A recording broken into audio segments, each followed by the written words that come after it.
Bio chemistry के बारे में, जो कि एक काफ़ी डिफ़िकल्ट चैप्टर नहीं है, डिफ़िकल्ट सब्जेक्ट नहीं है। तो बायो केमिस्ट्री एक तरीके से बेस है फार्माकोलॉजी और पैथोफिजियोलॉजी का। इतने सारे पाथवेज हैं, इतनी सारी मेटाबॉलिक साइकिल्स हैं, कैसे याद करें। Hello everyone, welcome back to the pharmacy India plus.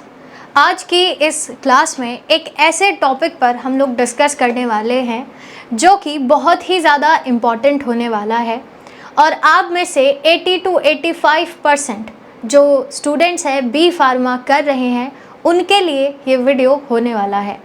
आज की इस क्लास के अंदर हम लोग डिस्कस करने वाले हैं एक ऐसे सब्जेक्ट के बारे में जो कि है तो ईजी, लेकिन नाम इसका सुनने में काफ़ी बड़ा लगता है कि काफ़ी डिफ़िकल्ट आपका ये चैप्टर सब्जेक्ट होने वाला है, लेकिन ऐसा है नहीं। अगर आप इसको थोड़ा डिटेल में, थोड़ा सा इसको तोड़ के, बेसिकली इसके वर्ड्स को, इसकी जो टर्मिनोलॉजीज़ होती हैं, अगर उसको डिटेल में थोड़ा सा तोड़ के, ब्रेक करके अगर आप इसको पढ़ें तो ये थोड़ा इजी सब्जेक्ट बन सकता है आप सभी के लिए। मैं बात कर रही हूँ बायो केमिस्ट्री के बारे में, जो कि एक काफ़ी डिफ़िकल्ट चैप्टर नहीं है, डिफ़िकल्ट सब्जेक्ट नहीं है, मॉडरेट सब्जेक्ट है। इजी भी नहीं कहूँगी मैं और बहुत ज़्यादा डिफ़िकल्ट भी नहीं कहूँगी। ये मॉडरेट लेवल का आपका एक सब्जेक्ट है जिसके अंदर हमें ये पढ़ना होता है कि किस तरीके से एक लिविंग ऑर्गेनिज्म बनता है, उसके क्या क्या कॉन्स्टिट्यूएंट्स होते हैं, उनके अंदर क्या क्या चीज़ें प्रेजेंट होती है, क्योंकि इसका मतलब ही है bio means living and chemistry means constituent, यानी लिविंग ऑर्गेनिज्म के क्या क्या कॉन्स्टिट्यूएंट है।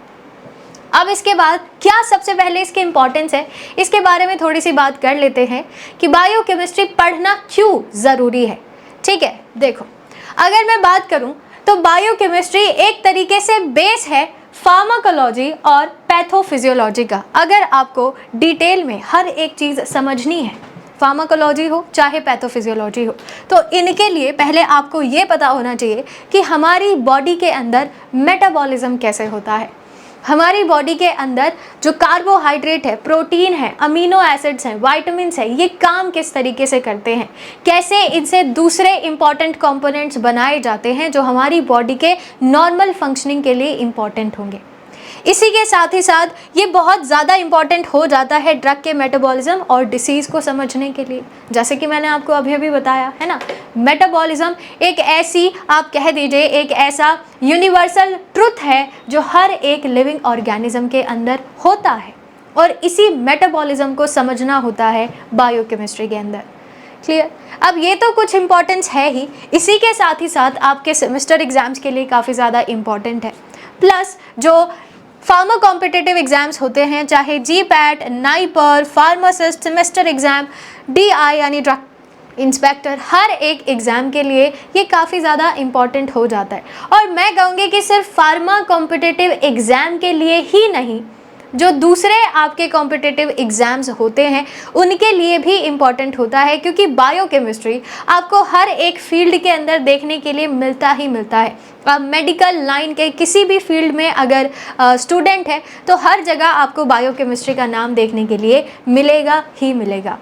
अब आगे बढ़ने से पहले मैं कुछ आपकी प्रॉब्लम्स बता देती हूँ कि सबसे ज़्यादा प्रॉब्लम्स क्या देखी जाती है, और ये सारी प्रॉब्लम्स स्टूडेंट की तरफ से ही आई है।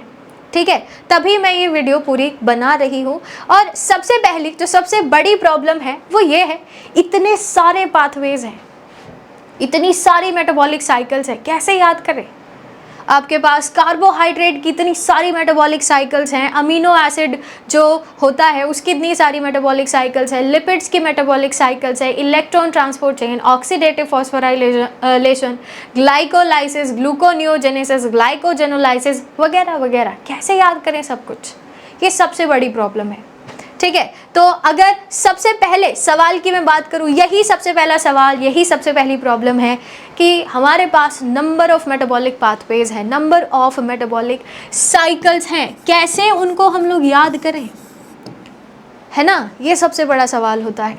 इसके बाद जो दूसरी प्रॉब्लम है जो सबसे ज़्यादा पूछी जाती है वो ये है कि हमें हर एक साइकिल का सिर्फ रट्टा ही मारना पड़ रहा है, ग्लूकोज से ग्लूकोज 6 फॉस्फेट बना, उससे फ्रक्टोज 6 फॉस्फेट बना, उससे फ्रक्टोज 1,6 बिसफॉस्फेट बना। ये सब कुछ हम लोग रट्टा मार रहे हैं। देखो, जब तक चीज़ें आपको रटनी पड़े, समझ जाना कि आप उसको 2 या 3 दिन बाद भूलने वाले हो, ठीक है। लेकिन अगर तुमने एक बार इधर बसा लिया, उसको कहानी की तरह अगर समझ लिया, तो फिर वो चीज़ें लॉन्ग टर्म के लिए आपको याद रह जाती हैं। खैर, उसके बारे में, सोल्यूशन के बारे में बाद में बात करेंगे। अभी पहले कुछ नॉर्मल सी जो प्रॉब्लम्स होती हैं वो मैं बता देती हूँ। सो सबसे पहली थी कि इतनी सारी पाथवेज है, इतनी सारी साइकिल्स है, उनको कैसे याद करें। दूसरा जो सबसे बड़ा कन्फ्यूजन है, सबसे बड़ी प्रॉब्लम है कि सिर्फ रट्टा ही मारना पड़ रहा है। क्या करें, ऐसा क्या हम रास्ता अपनाएंगे हमको रट्टा ना मारना पड़े एटलीस्ट, ठीक है। तीसरा सवाल, इतनी बड़ी बड़ी साइकिल्स है, इतनी बोरिंग साइकिल्स है, कैसे याद करें। ग्लूकोज से ग्लूकोज 6 फॉस्फेट, उससे फ्रक्टोज 6 फॉस्फेट, उससे फ्रक्टोज 1,6 बिसफॉस्फेट, इसके अलावा कुछ है ही नहीं। कितनी बोरिंग साइकिल्स हैं। तो क्या करें ऐसा कि वो बोरिंग साइकिल्स भी आपको अच्छी लगने लगे और इजीली चीज़ें याद हो जाए। क्लियर। और फोर्थ क्वेश्चन, फोर्थ प्रॉब्लम जो सबसे, इन तीनों के बाद सबसे ज़्यादा जो पूछी गई है स्टूडेंट्स की तरफ से, वो ये है, थ्योरी तो पढ़ ली बट अब क्या, एमसीक्यूज तो नहीं बन रहे। थ्योरी तो हमने पढ़ ली थी, थ्योरी तो हमने इतनी पढ़ ली है, लेकिन एमसीक्यूज फिर भी नहीं बन रहे हैं। तो इसका क्या इलाज है। ये सारी की सारी प्रॉब्लम्स है जो सबसे ज़्यादा स्टूडेंट की तरफ से मेरे पास अभी तक आई हैं, ठीक है। इसके अलावा भी है, लेकिन ये 4 मेजर प्रॉब्लम्स थी ये एक सब्जेक्ट से जिसका नाम है बायोकेमिस्ट्री। क्लियर। तो अब इसके कुछ सल्यूशन के बारे में हम लोग बात करने वाले हैं, लेकिन उससे पहले आपको ये पता होना चाहिए कि आपका सिलेबस क्या है। बी फार्मा के अंदर जो बायोकेमिस्ट्री है, इसका पूरा सिलेबस क्या है। देखो, ये यूनिट्स में डिवाइडेड है, ठीक है। जैसे अगर यूनिट 1 की बात करें तो इसके अंदर इंट्रोडक्शन पार्ट है, जिसमें बायोमॉलिक्यूल्स क्या होते हैं और क्या आपके बायो एनर्जेटिक्स है। ये 2-3 चीज़ें हैं जो आपको इसके अंदर पता होनी चाहिए। इसके बाद दूसरा जो हमारा पार्ट है, यूनिट है, उसके अंदर कार्बोहाइड्रेट मेटाबॉलिज्म। अब सिर्फ कार्बोहाइड्रेट मेटाबॉलिज्म का मतलब यही नहीं होता है कि ग्लाइकोलाइसिस पढ़ लिया, ग्लूकोनियोजेनेसिस पढ़ लिया, ये पढ़ लिया, अब खत्म। नहीं, इसका मतलब है कि आपको कार्बोहाइड्रेट मेटाबॉलिज्म से रिलेटेड आसपास की सारी चीज़ें भी पता होनी चाहिए।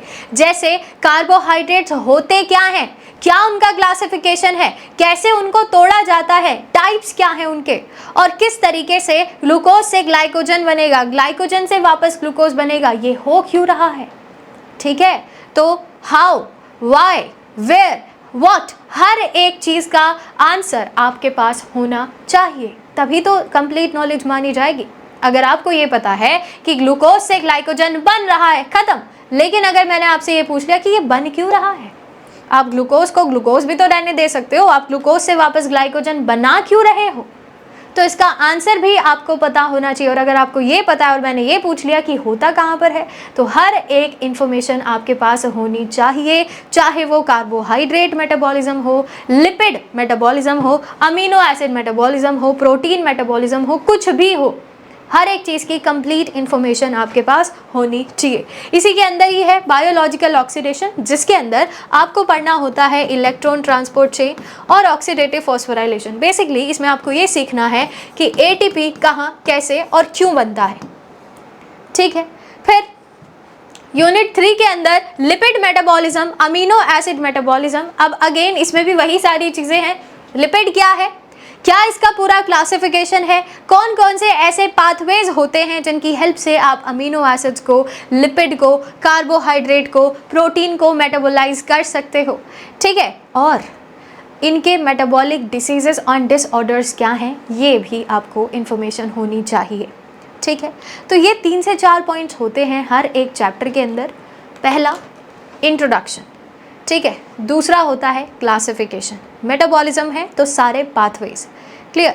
एंड फोर्थ आता है कि अगर ऐसा पाथवे नहीं हुआ, कोई प्रॉब्लम हो जाए, किसी की डेफिशिएंसी हो जाए, तो उसकी वजह से कौन सी बीमारी होने के चांसेस होते हैं, क्योंकि ये सब कुछ हमारी बॉडी के अंदर हो रहा है, ठीक है। तो ये 4 से 5 चीज़ें हैं जिनके बारे में हर एक चैप्टर की नॉलेज आपको होनी चाहिए, ठीक है। आगे बढ़ते हैं। इसके बाद नेक्स्ट हमारे पास यूनिट है जिसके अंदर बहुत ही इम्पॉर्टेंट पार्ट आता है डीएनए और आरएनए, क्लियर। तो ये है न्यूक्लिक एसिड मेटाबॉलिज्म। इसके अंदर क्या क्या होता है देखो, प्यूरिन का फॉर्मेशन कैसे किया जाता है, न्यूक्लियोटाइड्स का फॉर्मेशन कैसे किया जाता है, पायरिमिडीन्स का फॉर्मेशन कैसे किया जाता है, ठीक है, डीएनए का स्ट्रक्चर, आरएनए का structure, replication, transcription, translation, genetic code, genome, ये सब कुछ इसके अंदर गिवन है। तो इस एक चैप्टर के अंदर पूरा आपका जो ह्यूमन जीनोम है वो इंक्लूडेड है, ठीक है, इंक्लूडिंग इट्स मेटाबॉलिज्म, ठीक है। इस पूरे चैप्टर के अंदर न्यूक्लिक एसिड से रिलेटेड हर एक इम्पॉर्टेंट जानकारी आपको दी गई है, क्लियर, A to Z। तो इस चैप्टर को बहुत अच्छे से कर लीजिएगा। न्यूक्लिक एसिड का पूरा जो पार्ट है आपका वो इस एक चैप्टर से कंप्लीट हो जाएगा। और उसके बाद है एंजाइम। एंजाइम के अंदर क्या क्या चीज़ें पढ़नी होती है, देखो एंजाइम सबसे इम्पॉर्टेंट चैप्टर है क्योंकि यहाँ से हर एक चैप्टर का क्वेश्चन बन सकता है। कौन सा एंजाइम न्यूक्लिक एसिड मेटाबॉलिज्म में इन्वॉल्व है, पूछा जा सकता है।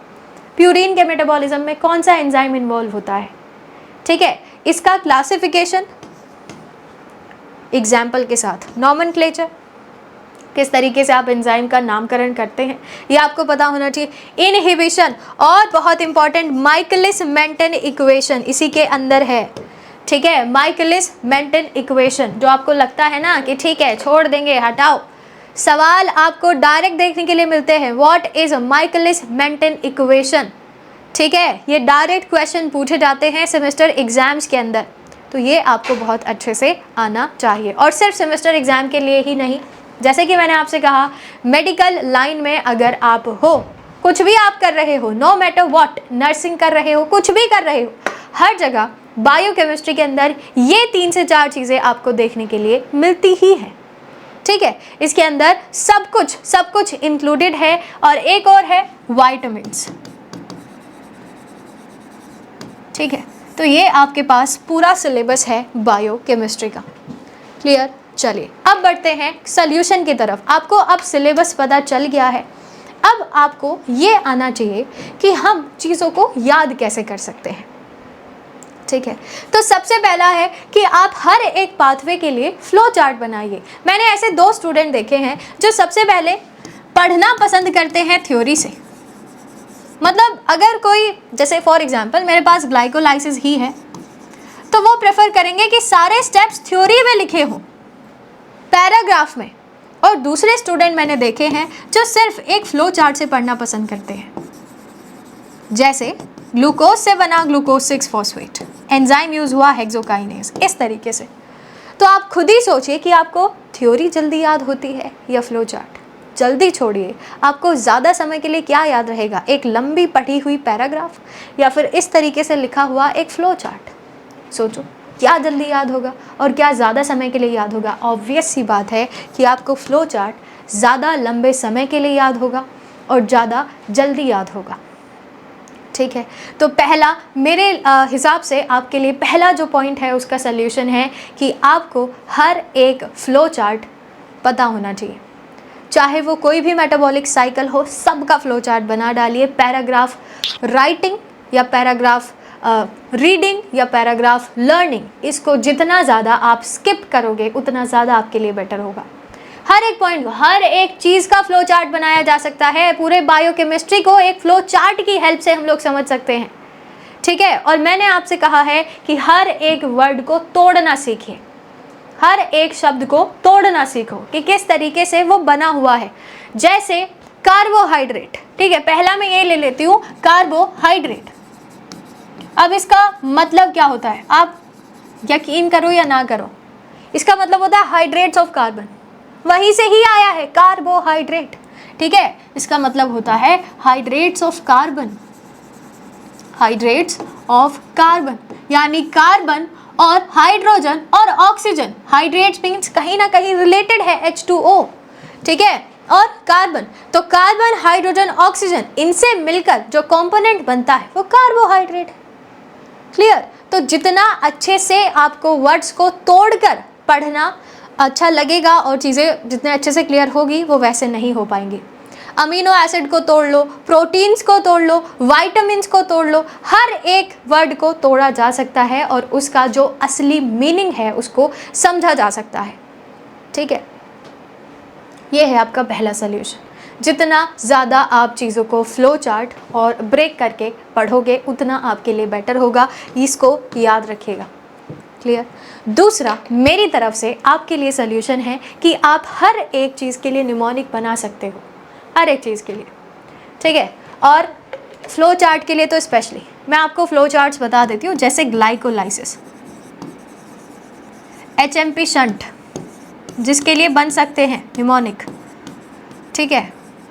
आप क्रेब साइकिल के लिए बना सकते हो, आप यूरिया साइकिल के लिए बना सकते हो, आप ग्लूकोनियोजेनेसिस के लिए बना सकते हो, ठीक है। आप ग्लाइकोजेनोलाइसिस के लिए, ये तो 3 से 4 स्टेप की साइकिल है, लेकिन अगर आपको लगे तो आप इसके लिए भी निमोनिक बना सकते हो। आप अमीनो एसिड को निमोनिक से याद रख सकते हो, आप विटामिन बी के कॉम्प्लेक्सेस को सारे को निमोनिक से याद रख सकते हो। अमीनो एसिड में एसेंशियल के लिए अलग, नॉन एसेंशियल के लिए अलग, आप पोलर के लिए अलग, नॉन पोलर के लिए अलग, हर एक अमीनो एसिड के लिए अलग अलग आप सबके निमोनिक्स तैयार कर सकते हो। कर लो याद, क्या जा रहा है तुम्हारा। एक बहुत ही फेमस निमोनिक है, यहाँ लिखा भी हुआ है, प्राइवेट टिम हॉल, या आपके पास अपना खुद का भी होगा, VIP हॉल में TT, जो भी मर्जी, जिससे आपको बेटर लगे आप अपने हिसाब से अपनी कहानी बनाओ, ठीक है। अपने हिसाब से कविता लिखो, कहानी लिखो, कुछ भी लिखो, सिर्फ आपको याद करने से मतलब है, ठीक है। ज़रूरी नहीं है कि आपकी बनाई हुई निमोनिक आप सबको बताओ, अपने तक सीमित रखो, ठीक है। अपने तक सीमित रखिए, आपको चीज़ें याद होनी चाहिए, बाकियों से कुछ फ़र्क आपको नहीं पड़ना चाहिए, चाहे कितनी कैसी भी बना दो, ठीक है। कितनी अच्छी हो, कितनी ख़राब हो, कुछ भी हो, आप तक वो चीज़ रहनी चाहिए और आपको उसका मतलब पता होना चाहिए, ठीक है। आपकी मर्ज़ी है, आप चाहे कुछ भी बना डालो, ठीक है। अब तो मेरी बातें समझ ही रहे होंगे कि मैं क्या कहना चाह रही हूँ। कुछ भी बना डालिए, जहाँ आपको सूटेबल लगे, सिर्फ आपको याद करने से मतलब होना चाहिए। क्लियर। चलो, तो ये हो गया दूसरा पॉइंट, और ये सबसे बढ़िया पॉइंट है। अगर आपको सारे मेटाबॉलिक पाथवेज याद करने हैं तो दिस इज़ द पॉइंट, ठीक है। इसकी हेल्प से आप सारी की सारी साइकिल्स ईजिली याद रख सकते हैं। क्लियर। इसके बाद नेक्स्ट हमारे पास है डायग्राम्स एंड कलर्ड एरोस। अब इसके लिए भी मेरे पास कुछ एग्जाम्पल हैं। एक स्टूडेंट, ठीक है, एक स्टूडेंट है जो सिर्फ एक ही कलर का यूज़ करता है, एक ही कलर के पेन का यूज़ करता है, और वो है ब्लू। ख़त्म, उसके पास दूसरा पेन है ही नहीं, है ना। उसने जब कॉलेज में एडमिशन लिया था उसके पास ब्लू पेन था, उसका कॉलेज एंड भी हो गया, ब्लू पेन ही है, सारे नोट्स उसके ब्लू पेन से। एक दूसरा स्टूडेंट है जिसके पास ब्लू और ब्लैक, ज़्यादा से ज़्यादा रेड या ग्रीन या जो भी है, 2 कलर है, 3 कलर है, जो आपकी मर्ज़ी। तो आप खुद ही सोचो, मेरे पास एक साइकिल है फॉर एग्जांपल, और क्रेब साइकिल है, तो हम लोग बना रहे सिट्रेट से आइसोसिट्रेट, और यहाँ इसका एंजाइम लिखा हुआ है। अब अगर मैं ये सारी चीज़ ब्लू से लिखूँ एक, और अगर मैं ये और ये एक पेन से लिखूँ और ये दूसरे पेन से लिखूँ, क्या बेटर होगा? देखते ही कहाँ पर नज़र जाएगी, चीज़ें आपको कहाँ अच्छे से याद होंगी, लग सकता है दिमाग। तो यहाँ पर आपको कुछ कलर्ड एरोस, कलर्ड पेन का यूज़ करना आना चाहिए हर जगह। मैं 36 कलर यूज़ करने के लिए नहीं कह रही हूँ आपको, ठीक है, कि आप एक लाइन ही लगा दो, हर एक वर्ड को अलग कलर, अरे नहीं भाई, 2 कलर का यूज़ करो। ब्लू ब्लैक का तो इस्तेमाल कर सकते हो, ठीक है, उसका यूज़ करिए, बनाओ फ्लो चार्ट, ठीक है, डायग्राम्स का यूज़ करो। जितना ज़्यादा डायग्रामेटिक चीज़ें याद होती हैं, आप खुद ही सोचो, मैं आपको एक बुक दे दूँ पढ़ने के लिए, है ना, और आपके सामने एक मूवी चला दूँ, आपने बुक भी पूरी पढ़ ली और मूवी भी पूरी देख ली, ठीक है। तो अब एक दिन बाद अगर मैं आपसे पूछूंगी कि इस बुक में इस पेज पर क्या लिखा था, तुम बता पाओगे क्या? एक बार पढ़ने के बाद नहीं बता पाओगे। लेकिन अगर मैं आपसे पूछूं कि इस मूवी में इंटरवल के बाद क्या हुआ था, बता दोगे? एकदम बता दोगे, ठीक है। तो यही चीज़ है, हमारी जो मेमोरी है वो जितना अच्छे से चीज़ों को देखकर याद करती है, पढ़कर याद नहीं कर सकती है। विजुअलाइजेशन, ठीक है, डायग्राम्स, ये सिर्फ मैं बायोकेमिस्ट्री के, ये तो पॉइंट आप ऐसा रखो कि सिर्फ बायोकेमिस्ट्री के लिए ही नहीं, हर एक सब्जेक्ट के लिए ये अप्लाई किया जा सकता है, ठीक है। आप किसी भी एग्जाम की तैयारी कर रहे हैं, नो मैटर व्हाट, क्लियर, ये एक ऐसा पॉइंट है जो आप हर जगह अप्लाई कर सकते हैं, आप किसी भी सब्जेक्ट के लिए अप्लाई कर सकते हैं। जितना अच्छे से हमारा ब्रेन विजुअल करता है, चीज़ों को विजुअलाइज करता है और विजुअलाइज करने के बाद चीज़ें स्टोर करता है, लॉन्ग टर्म मेमोरी बनाता है, उतना पढ़ने के बाद नहीं करता है। ठीक है, और ये सीरियस है। क्लियर? आप देख सकते हो, आप गूगल पर सर्च कर सकते हो, कुछ भी कर सकते हो, it is a fact. Clear? तो आप चीज़ों को डायग्रामेटिक व्यू से चीज़ों को याद करना सीखिए। पैराग्राफ राइटिंग यहाँ भी मैं कहूँगी कि स्किप करो। क्लियर? आप चाहे एग्ज़ाम में, आप चाहे मैं सेमेस्टर एग्ज़ाम की बात करूँ, आपके पास 2 ऐसी कॉपीज़ हैं, मान लो अपने आप को एग्जामिनर समझ लो 1-2 मिनट के लिए, आपके पास 2 कॉपीज़ हैं, एक में सिर्फ पैराग्राफ है, लंबी लंबी कहानियाँ लिखी हुई हैं, कोई अंडरलाइन नहीं हो रहा है, कोई चीज़ हाईलाइट नहीं हो रही है, कुछ नहीं हो रहा है, और दूसरी कॉपी जिसमें फ्लो चार्ट्स हैं, डायग्राम्स हैं, चीज़ें हाईलाइटेड हैं, 2 कलर पेन का यूज़ किया गया है। आपको चेक करने में कौन सी कॉपी में मज़ा आएगा? आप मुझे खुद ही बताइए, ए या बी? ऑब्वियस सी बात है ए। ठीक है, तो जब आपके साथ ऐसा हो रहा है, आपके सामने जो एग्जामिनर बैठा है उसके साथ भी तो ऐसा ही होता है, सिर्फ आपके लिए नहीं बैठा है वो, बहुत सारी कॉपीज़ चेक करनी होती है। ठीक है, तो ऐसे में सजेशन मेरा यही है आपके लिए कि आप फ्लो चार्ट, आप डायग्राम्स, आप 2 कलर का पेन, ठीक है, सिर्फ 2, ज़्यादा नहीं। क्लियर? आप कोई कुछ मतलब हाईलाइट कर दो, अंडरलाइन कर दो, जो आपको पॉइंट ऐसा लग रहा है कि ये नज़र में आना चाहिए, इससे मेरे मार्क्स बढ़ सकते हैं, उसको अंडरलाइन कर दो, कोई मना नहीं करेगा वहाँ अंडरलाइन करने के लिए। ठीक है, तो ये कुछ मेजर पॉइंट्स होते हैं नंबर्स गेन करने के लिए। आपकी और टॉपर की कॉपी में यही डिफरेंस होता है, देख लेना। ठीक है, चलो देखने तो नहीं देंगे, लेकिन हाँ आप पूछ ज़रूर सकते हो। इसके बाद नेक्स्ट है मेक चीट शीट्स। अब चीट शीट्स का मतलब फर्रे नहीं है। ठीक है, ऐसा नहीं है कि ये चीट शीट बनानी है और आप एग्जाम में लेकर चले जाओगे। अरे नहीं दादा, ये सिर्फ आपको रिवीजन के लिए रखनी है अपनी। ठीक है, ये सिर्फ आप अपने रिवीजन के लिए रखिए। फॉर एग्जाम्पल अगर मैं बात करूँ, मेरे पास ये एक पेपर है फॉर एग्जाम्पल ये, ठीक है, ये आप अपने बैग में कहीं भी रख सकते हो। ठीक है, और निकालो, कुछ भी आप कर रहे हो, आप ट्रैवल कर रहे हो, है ना, निकालिए, पढ़िए। ज़्यादा कुछ है नहीं पढ़ने के लिए। ठीक है, छोटा सा टॉपिक है, पूरा कंप्लीट टॉपिक होना चाहिए पर। क्लियर? छोटा सा टॉपिक है, इधर लिखो, रख दो, ख़त्म। ना आपको पेज पलटने की टेंशन, ना आपको बड़ी बड़ी कॉपियाँ कैरी करने की टेंशन। तो ये एक चीज़ होती है, कोई एक पर्टिकुलर मेन टॉपिक, कुछ भी main topic. For example carbohydrate, इसका क्लासिफिकेशन, ठीक है, इसके बाद इसका एग्जाम्पल, इसके सोर्सेस, इससे रिलेटेड कौन कौन सी बीमारियां होती है, लिख डालो, ख़त्म, हो जाएगा तुम्हारा काम। तुम कहोगे इतने छोटे से पेज पे ये सब कैसे आएगी? ये मैंने सिर्फ एग्जाम्पल लिया है। ठीक है, इससे थोड़ा पढ़ा पढ़ लेना भाई, तुम्हारे पास होगा, है ना, नहीं है तो फाड़ लेना। चलो, तो ये सारी की सारी चीज़ें हैं, इसकी हेल्प से आप इजीली चीज़ों को कवर कर पाओगे। आप लोगों ने फ्लैश कार्ड्स का नाम सुना है?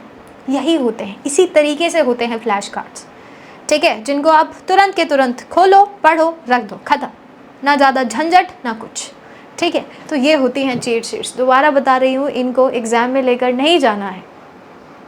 ठीक है, ये सिर्फ आपके रिवीजन के लिए है। क्लियर? तो ये कुछ पर्टिकुलर पॉइंट्स थे, सल्यूशन थे, जो मेरी तरफ से आपके लिए सजेस्टेड थे। अब मेरे हिसाब से आपके पास इतना अपना खुद का दिमाग है कि आपको जो सही लगे आप वही करो। क्लियर?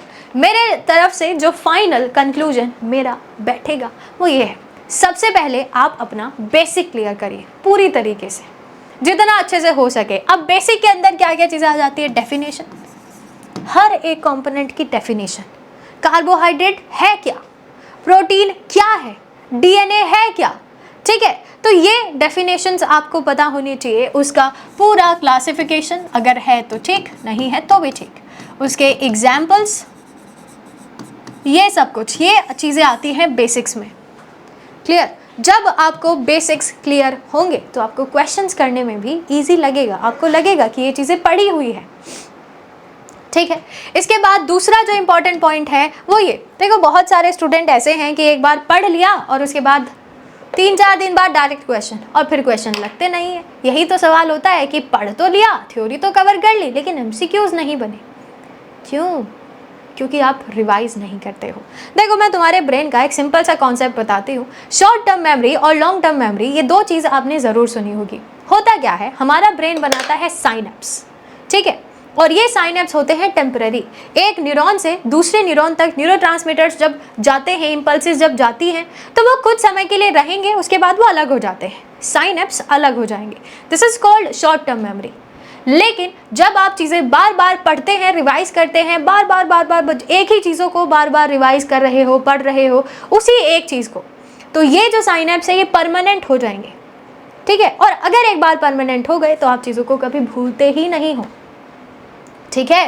तो यही डिफरेंस है शॉर्ट टर्म और लॉन्ग टर्म मेमोरी में। शॉर्ट टर्म मेमोरी टेम्पररी होती है, जिसके अंदर साइनेप्स बहुत जल्दी अलग हो जाते हैं।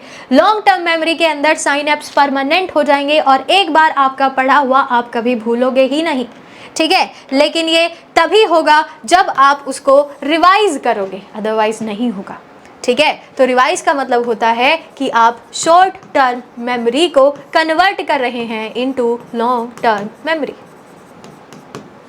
ठीक है, क्लियर। फिर इसके बाद जब आप रिवाइज कर लेते हो एक बार, आपको खुद के अंदर एक थोड़ा सा कॉन्फिडेंस आना शुरू हो जाता है कि मेरा ये वाला एक पर्टिकुलर टॉपिक कंप्लीट हो चुका है, तो आप उस टॉपिक के क्वेश्चंस लगाइए, ठीक है। अब वो क्वेश्चन, अगर आप सेमेस्टर एग्जाम की तैयारी कर रहे हो तो थ्योरी क्वेश्चंस होने चाहिए, अगर आप किसी कॉम्पिटिटिव एग्जाम की तैयारी कर रहे हो तो आपके पास वो एमसीक्यूज फॉर्म में होने चाहिए। टोटली डिपेंड्स ऑन यू, ठीक है, कि आप किस तरीके के क्वेश्चन प्रैक्टिस करो। अच्छा, एक और चीज़ कि ऐसा नहीं है सिलेबस कंप्लीट हो जाएगा तब क्वेश्चन करेंगे ना, ऐसा करोगे तो लास्ट चैप्टर याद रहेगा, पहला चैप्टर भूल जाओगे, ठीक है। एक चैप्टर या चैप्टर भी छोड़ो, एक कंप्लीट टॉपिक क्वेश्चंस, एक कंप्लीट टॉपिक क्वेश्चन, ये आपका फ्लो रहना चाहिए। टॉपिक क्वेश्चंस और इसके बाद इसको रिवाइज, खत्म। यही तो करना है, बस यही तो करना है, इसके अलावा और कुछ नहीं करना है।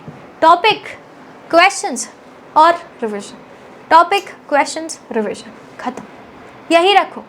और जब एक पूरा चैप्टर कंप्लीट हो जाए, इसके सारे सब टॉपिक्स आप कंप्लीट कर लो, सबके क्वेश्चंस प्रैक्टिस कर लो, एक बार रिवाइज कर लो।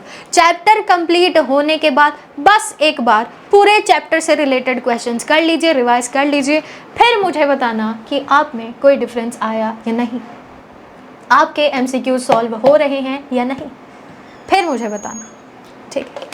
इसके बाद जब आप क्वेश्चन प्रैक्टिस कर लेते हो, जो भी आपने क्वेश्चंस प्रैक्टिस किए हैं, जो भी अपनी तैयारी के हिसाब से, अब ऐसा नहीं है कि क्वेश्चन गलत हो गए तो हो गए, छोड़ दो आगे बढ़ो, ऐसा नहीं है, क्योंकि उन क्वेश्चंस को एनालाइज करना बहुत इंपॉर्टेंट हो जाता है। जो क्वेश्चंस आपने गलत किए हैं उन क्वेश्चंस को चेक करो कि ये गलत हुए क्यों, ठीक है, ये गलत हुए क्यों, है ना। जब जितना ज़्यादा आप अपनी गलती को देखोगे कि कहाँ पर आप गलत हुए हो, उतना ज़्यादा आपके अंदर चीज़ें दोबारा से उसको पढ़ने के लिए आएंगी, और जब आप दोबारा पढ़ोगे तो एक ही जगह 4 चीज़ें आप सीखोगे, क्लियर। तो उन गलतियों को एनालाइज करो कि कहाँ पर आपने मिस्टेक करी है, ठीक है। फिर जब एनालाइज कर लोगे पूरी तरीके से, दोबारा से ये सारी चीज़ें हो जाएंगी, फिर करो टेस्ट। टेस्ट की जल्दबाजी मत करना, ऐसा नहीं है कि एक बार चीज़ें पढ़ ली है अब डायरेक्ट टेस्ट, क्योंकि टेस्ट में अगर नंबर कम आएंगे तुम्हारा जो कॉन्फिडेंस है वो यहाँ से यहाँ चला जाएगा। मेरे साथ भी ऐसे ही हुआ था, ठीक है, अब भी होता है। तो आपके लिए सिर्फ बेटर यही है कि जब आप पूरी तरीके से अपने पर कॉन्फिडेंट हो जाओ, ठीक है, आपको लगे कि मुझे ये वाला टॉपिक कंप्लीट हो चुका है मेरा, मैं अच्छे से अब चीज़ों को कर सकता हूँ, कर सकती हूँ, तो तब आप इन टेस्ट को करिए, ठीक है, तब आप टेस्ट प्रैक्टिस करिए। अब आपकी मर्ज़ी है, आप कहीं से भी टेस्ट प्रैक्टिस कर सकते हो, बस टेस्ट देना इज़ वेरी इंपॉर्टेंट, ठीक है। किसी भी एग्ज़ाम की आप तैयारी कर रहे हैं, अगर आप मॉक टेस्ट नहीं दे रहे हो तो आप एक बहुत बड़ी गलती कर रहे हो, ठीक है। मॉक टेस्ट ज़रूर दीजिएगा, क्लियर। और जब पूरी तरीके से आप तैयार हो जाओगे, मॉक टेस्ट दे दोगे, इसके बाद करो फाइनल रिविज़न, ठीक है। जैसे अच्छा, मैं आपको एक पूरे वीक का ये पूरा शेड्यूल आपको बताती हूँ, ये हर सब्जेक्ट के लिए आप इसको अप्लाई कर सकते हो, सिर्फ बायोकेमिस्ट्री के लिए नहीं। पहले मंडे से शुरू करें, मंडे में आपने अपना बेसिक कंप्लीट किया, एक टॉपिक कंप्लीट करके उसी दिन आपने टेस्ट दिया, टेस्ट नहीं मतलब क्वेश्चन प्रैक्टिस करें, और उसी दिन आपने रिवीजन कर लिया। आपके पास पूरा दिन है, पूरे दिन में एक ही टॉपिक कंप्लीट करोगे क्या? एक पूरा चैप्टर तो कर ही सकते हो, एक दिन का एक चैप्टर लेकर चल सकते हैं, ठीक है? बस फ्लो यही रखना, ठीक है? एक टॉपिक, क्वेश्चन, प्रैक्टिस। मंडे में हमने एक पूरा चैप्टर कंप्लीट कर लिया है इस फ्लो से। इसके बाद आप उसको एक बार रिवाइज कर लीजिए, ठीक है? मंडे छोड़ दो, अब ट्यूसडे में उसको एक बार रिवाइज कर लो पूरे चैप्टर को, ठीक है? ट्यूसडे में जब पूरा चैप्टर रिवाइज हो जाएगा तो रिवाइज करने में मेरे हिसाब से पूरा दिन तो नहीं लगेगा, इसके साथ आप दूसरा चैप्टर भी यहाँ पर कंटिन्यू कर सकते हो, है ना? तो यहाँ पर आपने रिवाइज किया इसको ट्यूसडे में, प्लस वो फ्लो यहाँ पर भी रखा एज इट इज। फिर इसके बाद रिवाइज करने के बाद अगले दिन, उस दिन टेस्ट मत दो, छोड़ दो, क्वेश्चंस प्रैक्टिस मत करिए, कुछ मत करिए उस दिन, सिर्फ एक बार रिवाइज कर लो, ठीक है? रिवाइज करने के बाद आप उसके क्वेश्चंस को प्रैक्टिस करिए वेडनेसडे में। क्लियर?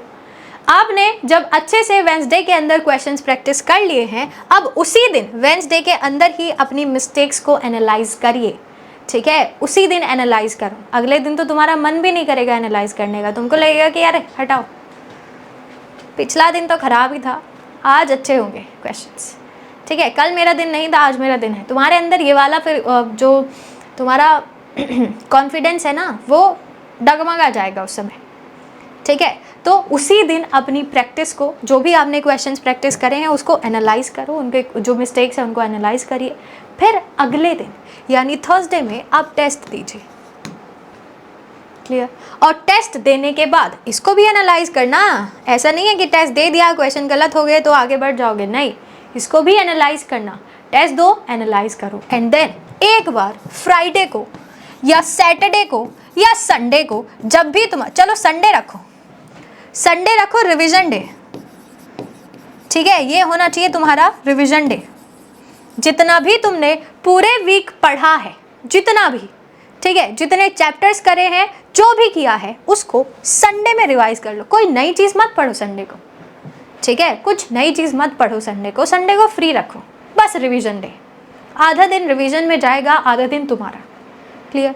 ना तो दिमाग पे प्रेशर पड़ेगा, ना ही आपको ऐसा लगेगा पढ़ाई कुछ और हो ही नहीं रहा है ज़िंदगी में, सिर्फ पढ़ाई हो रही है, ना तुमको ऐसा लगेगा। क्लियर?